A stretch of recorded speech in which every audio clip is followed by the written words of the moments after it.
Magandang umaga po sa inyong lahat mga kababayan at mga kapatid. Sana po ay nasa mabuti kayong kalagayan saan man panig ng mundo kayo naroon. Sa episode na ito ay sasagutin po natin ang isang tanong na ipinorward sa atin ng ating mga researchers. Itong tanong na ito is galing sa ating Facebook account, ano? Ang tanong po nung kapatid ay ganito: Bro, ako po ay isang protestante at gusto ko pong malaman kung wala bang kasalanan kung ako ay tumikim ng ostya na kinakain ng mga Katoliko sa misa. Nawa po ay masagot nyo po ang aking katanungan. Maraming salamat po. Maraming salamat din sa iyo kapatid, sa iyong panonood sa ating programa.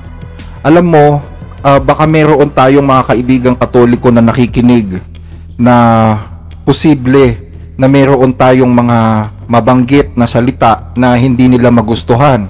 Kasi nga, ito yung tanong mo So, hindi naman natin pwedeng i-ignore ito since finorward sa atin to ng ating mga researchers. Pero, dapat po sana ninyong maunawaan na ang layunin lang kasi natin dito ay sumagot sa mga tanong at sabihin kung ano pong nakasulat sa Biblia. Wala po tayong layunin na mang-atake, Alam mo kapatid, maraming mga nagsasabi, kahit mga hindi Katoliko, nagsasabi na okay lang naman na ikaw tumikim ng ostya o kung ikaw pumila. Kasi ang alam ko, pumipila yan kapag tapos ng misa, pipila ka para tumanggap ng ostya, So sabi, if you are not a Catholic and you want to partake with the Eucharist, that's totally fine, ang sabi nila. In the first place, ginagawa rin naman daw kasi yan sa kanilang relihiyon. Naghahati-hati ng tinapay, di ba? Ang pinagkaiba lang naman daw is yung sa Katoliko kasi tinapay lang, walang katas ng ubas or walang wine na kasama. Pero kung titingnan is pareho lang naman daw, yun ang sabi nila. So bago ko po ituloy itong aking sagot, hayaan nyo pong bigyan ko kayo ng kaunting ideya tungkol sa paniniwala ng ating mga kaibigang Katoliko pagdating dito sa ostya o sa Eucharistia. Kapag po ang ostya ay naialay na o na-sanctify na during the Mass, di ba mapapansin niyo yung pare, dinadasalan pa yan itinataas pa niya yan So kapag ginawa niya yon, kapag kinonsecrate niya na yung tinapay na yon, yung bilog na puti, that's the time na ito pong bilog na puting tinapay na ito magiging tinatawag na Eucharistia. From a mere white wafer is nagiging Eucharistia siya after ng consecration. At kapag ito ay naging Eucharistia na dahil dun sa bendisyon ng pare, ito po ay magiging aktual na katawan ni Kristo na. So imagine, yung tinapay na yon o yung wafer na yon na puti, pag yan ay binindisyon na ng pare o pinanalangin ng pare, yan po ay magiging aktual na katawan ni Kristo. Magiging Kristo yon. Meaning, yung wafer na yon, si Kristo na mismo yon. Naintindihan nyo mga kababayan? Siya na yon, literal. Si Kristo na yon, yung tinapay na yon. Dito sa official na website ng Vatican, sa EWTN, ipinublish nila dito yung 13th session of the Council of Trent under Pope Julius III. So ito po yung canon law ng simbahang Katoliko, Ang sabi dito sa canon law, canon number 1, if anyone denies that in the sacrament of the Most Holy Eucharist are contained truly, really, and substantially the body and blood together with the soul and divinity of our Lord Jesus Christ, and consequently the whole Christ, but says that he is in it only as a sign or figure or force, let him be anathema. So sa Tagalog, ang sabi, kung ang sino man ay tumanggi o hindi maniwala na ang sakramento ng kabanal-banalang Eucharistia ay tunay, totoo at ganap na kinalalagyan ng katawan at dugo kasama ng kaluluwa at pagka-Diyos ng ating Panginoong Kristo, sa makatwid ang buong Kristo, at sa halip ay sinabi niya na siya ay naroroon lamang bilang tanda, simbolo o kapangyarihan, hayaan siyang mahatulan ng sumpa o anathema. So ayan ang liwanag sa kanilang kanon. After the consecration, yung wafer na yon, si Kristo na yon, nagiging tunay na Kristo na yon. Nandun na yung katawan, yung dugo, yung kaluluwa, yung pagka-Diyos ni Kristo, yung Espiritu ni Kristo, nandun na lahat. Kaya the wafer itself is Christ. At ang sabi dun sa kanon, ang sino mang hindi maniwala, let him be anathema, sumpain siya, ang sabi.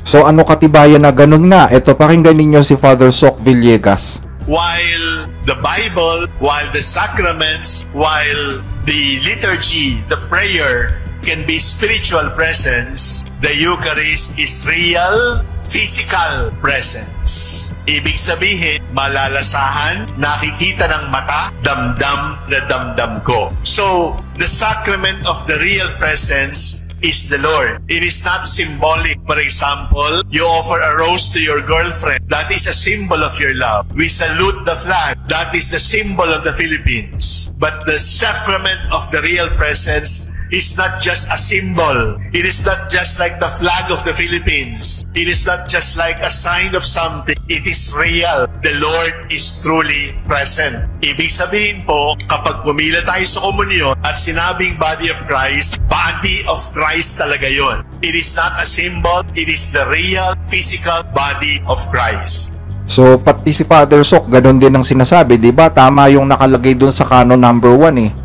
At kung babasahin pa natin yung canon number 6, ganito naman po ang sinasabi, mga kababayan.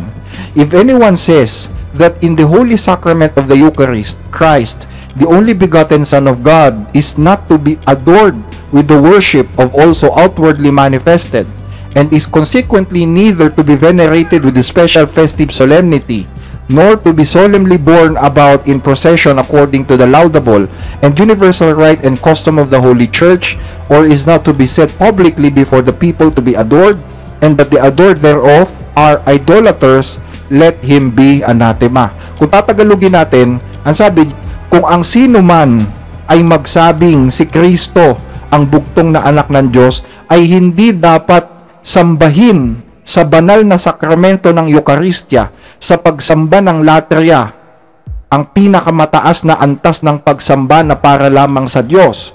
At hindi dapat ipakita sa panlabas. Sa makatwid ay hindi rin dapat barangalan sa isang espesyal at solemneng pagdiriwang o dalhin sa isang prosesyon ayon sa kapuri-puring, pandaigdigang ritual at kaugalian ng banal na simbahan, o hindi dapat iharap sa publiko upang sambahin, at na ang mga sumasamba dito ay mga sumasamba sa Diyos-Diyosan, hayaan siyang mahatulan ng sumpa o anathema. So, ang sabi, since yung tinapay na yon is naging si Kristo na, totally si Kristo na, ang sabi, pwede na ikang sambahin yon. Kasi pag sinamba mo yung tinapay na yon, si Kristo yung sinasamba mo. At hindi lang sambahin, ano? Ang sabi, latria. Pag sinabing latria, ito'y pinakamataas na antas ng pagsamba na para lamang sa Diyos. So, kung sasambahin mo si Kristo, sambahin mo yung tinapay na yon, lumuhod ka doon sa harap nun. At dapat, ipakita mo siya sa publiko. Nakalagay siya normally sa monstrance eh. Diba yung monstrance, yung parang plato na lalagyan na ng ostya? So, ilalagay siya doon, tapos ipoprosesyon siya. Kapag hindi ka naniwala na dapat sambahin yon, sumpain ka, ang sabi, let him be anathema. O kaya kung sinabi mo na bawal sambahin yan, that's idolatry, ang sabi, let him be anathema, sumpain yung taong magsasabi nun. Yun ang sabi dito sa canon number 6, ano? So dito mapapansin ninyo, mga kababayan, na yung tinapay na yun, naging Diyos, naging si Kristo. At ang gumawa sa kanya na siya'y maging Diyos is yung pare. It is the priest who made that wafer or that bread to become a God. Pare ang gumawa na maging Diyos yun. Kaya napansin nyo, mga kapatid, niluluhuran ng mga kaibigan natin yung ostya, di ba? Lumuluhod sila dyan eh. Bakit? Kasi Diyos na yan eh. Yung tinapay naging Diyos eh. Yung pare ang gumawa sa kanya na maging Diyos. At kapag mayroon daw nagsabi na mali yan, bakit nyo sinasamba yung tinapay? That's idolatry. Alam nyo, kung titignan nyo nga ang kasaysayan way back 1554 sa bansang Scotland, kapag mayroong mga tao na nagsasabi na bawal gawin yan, masamang gawin yan, hindi nyo dapat luhuran yan, tinapay na yan because that's idolatry, alam nyo, sinusunog yung mga taong ganun. Dati, nung unang panahon ng Holy Inquisition sa Europe, kapag sinabi mo yon at hindi ka naniwala na Diyos yung tinapay na yon, subject ka to be burned at stake, susunugin ka talaga ng buhay. Ganyan po ang sistema noon, mga kababayan. So, ang sabi ng Diyos dito sa Exodo 20, mula 3 hanggang 5. Huwag kang magkakaroon ng ibang mga Diyos sa harap ko. Huwag kang gagawa para sa iyong sarili ng inukit na larawan o ng anumang kawangis ng anumang nasa langit sa itaas o ng nasa lupa sa ibaba o ng nasa tubig sa ilalim ng lupa. Huwag mo silang yuyukuran o paglilingkuran man, sapagkat akong Panginoon mong Diyos ay Diyos na mapanibughuin. Seloso siya, na kanyang pinarurusahan ang mga anak dahil sa kasamaan ng mga magulang hanggang sa 3 at 4 na sali ng lahi ng mga napopoot sa akin. So tanong, kapag ba lumuhod ka dun sa harap ng tinapay na yon at sinamba mo yon, hindi mo ba nalalabag to? Hindi mo ba na-violate yan, kapatid? Ang niluluhuran mo, tinapay na ginawan Diyos. Don't you think you are practicing idolatry? Baka sabihin nila, kapatid, si Kristo naman yun napunta dun yung glory ni Kristo. Ano ba sabi ng Biblia? Pwede ba yun? Posible ba yun na yung glory ng Diyos is mapunta sa tinapay? Pakinggan ninyo sa Isaiah chapter 42 verse 8, Ako ang Panginoon, iyon ang aking pangalan. Hindi ko ibibigay sa iba ang aking kaluwalhatian o ang akin mang kapurihan sa mga larawang inanyuan. So pwede bang ibigay ng Diyos yung glory niya, lalo na sa tinapay? Yung kanyang pagka-Diyos, ibibigay niya sa tinapay? Ang liwanag ng pagkakasabi, di ba? Hindi ko ibibigay sa iba ang aking kaluwalhatian. So, hindi mo pwedeng sabihin na napunta yung glory or yung pagka-Diyos ng Diyos dun sa tinapay. Tapos sasambahin mo. That's wrong. That's biblically wrong. Masama yun. Labag yun sa Biblia. Alam nyo kasi, yung pagkain ng tinapay at pag-inom ng katas ng ubas, yun po ay ginagawa as remembrance sa pagkamatay ni Kristo. Hindi sinabi ng Biblia na siya talaga yun, yung tinapay na yun. Let's say for example, nag-celebrate ka ng birthday. Yung bang handaan, ikaw yun? Yung bang spaghetti, ikaw yun? Yung bang fried chicken, ikaw ba yun? Hindi ikaw yun.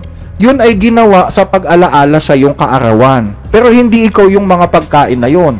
So, yung Holy Supper, yan po ay ginagawa bilang pag-alala kay Kristo. But it doesn't mean na nagiging siya yung tinapay. Ang sabi dito sa 1 Korinto 11:24, at nang siya'y makapagpasalamat, ito ay kanyang pinagputol-putol at sinabi, ito ay aking katawan na pinagputol-putol para sa inyo. Gawin ninyo ito sa pag-alaala sa akin. So, gagawin mo yan as remembrance sa Kanya to commemorate His death. Pero hindi sinabi ni Kristo na literal na siya yun. Parang yung church, diba? Yung church. Ang church ay body of Christ. Pero ang tanong, yung bang church ay literal na body of Christ? No. May literal na katawan si Kristo, yung ipinako sa krus, yung dumugo. Nung pinako sa krus, sinaksak, dumugo. Yun yung literal na katawan niya. But the church, although it's called the body of Christ, but this is not a literal body of Christ. Nakuha nyo? So, likewise, ganun din yung tinapay na ginamit to commemorate Him. Katawan niya yun, but it's symbolical. Symbolical lang yun. So, yung tanong nung ating kapatid, pwede ka bang makipag-partake o kumain dun sa ostya? Ang sabi ng Biblia ganito, sa 1 Korinto 10:18, tingnan ninyo ang bansang Israel. Hindi ba't ang mga kumakain ng mga handog ay nakikiisa sa ginagawa sa dambana? Ano ang ibig kong sabihin? Sinasabi ko bang may kabuluhan ang mga Diyos-Diyosan o ang pagkaing inihandog sa mga Diyos-Diyosan? Hindi. Ang ibig kong sabihin, ang mga pagano ay naghahandog ng kanilang hain sa mga demonyo, hindi sa Diyos. At ayaw kong maging kaisa kayo ng mga demonyo. Hindi kayo makaiinom sa saro ng Panginoon at sa saro ng mga demonyo. Hindi kayo maaring makisalo sa dulang ng Panginoon at sa dulang ng mga demonyo. Hindi mo pwedeng pagsabayin yon na ikaw ay sa Diyos tapos nakikikain ka sa hapagkainan ng mga demonyo. That's very wrong. That's very unbiblical. So, kung alam mong idolatry yung ginagawa, makikibahagi ka ba doon? Doon sa idolatrous worship na ginagawa nila? Biruin mo yung tinapay ginawan Diyos. That's idolatry. Are you going to partake with idolatry? Ang sabi ni Pablo, tingnan ninyo ang bansang Israel. Ano sabi doon sa bansang Israel? Hindi ba ang mga kumakain ng mga handog ay nakikiisa sa ginagawa sa dambana? So by eating the offering, you become a partaker of the worship or the practice. Nagiging kabahagi ka doon sa ginagawa nila. So pag kumain ka din ng ostya, if you believe that this is an idolatrous practice at nakikain ka doon, nagiging partaker ka doon sa idolatry na ginagawa nila. Ganun yan, kapatid. So I think nasagot ko na yung tanong mo at again, maraming salamat sa iyong question. At muli, maraming salamat po sa inyong panonood, mga kababayan. Pagpalain po kayo ng Panginoon.